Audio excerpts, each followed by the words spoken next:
રાજેશભાઈના જન્મદિવસ નિમિત્તે પોતે પોતાની હાથે સ્વયં ગૌ માતાની સેવા કરી રહ્યા છે.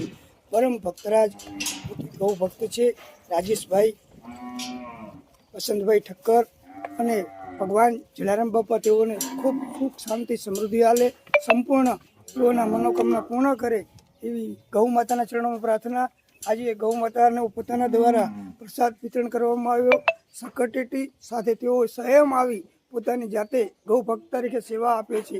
તેઓને હૃદયથી આ ગૌ માતા આજે હરખીને આશીર્વાદ આપી રહી છે કે આવા સત્કર્મ પ્રેરણી બની પોતાની સ્વયં જાતે કરવું ને એ ખૂબ કઠિન છે. આજના સમયની અંદર લોકો દાન પ્રસાદ તો ખૂબ વહેવા આવે છે, પણ ગૌ માતાના રૂબરૂ જઈ આશીર્વાદ લેવા એ ખૂબ કઠિન છે. તો તેઓએ પોતાની જાતે આવી ગૌ માતાના આશીર્વાદ લઈ તેઓની જાતે જ માના પ્રાર્થના કરી કે સર્વનું કલ્યાણ થાય, વિશ્વનું કલ્યાણ થાય. એ જ અભ્યર્થના પ્રાર્થના. ફરી એકવાર રાજેશભાઈને જન્મદિવસની હૃદયથી ખૂબ ખૂબ શુભકામનાઓ.